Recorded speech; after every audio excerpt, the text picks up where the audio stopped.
యొక్క జీవితంలో అది బలహీనత, అది శోధన, అది ఇబ్బంది.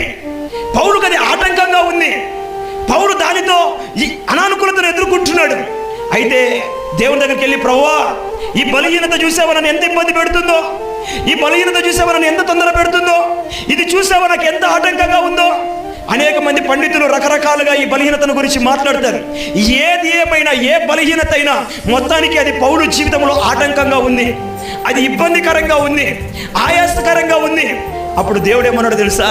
నా కృప నీకు చాలును, నీ బలహీనతల యందు నా శక్తి నీకు పరిపూర్ణము కలగజేస్తుంది. దేవుని నామానికి మహిమ కలుగును గాక.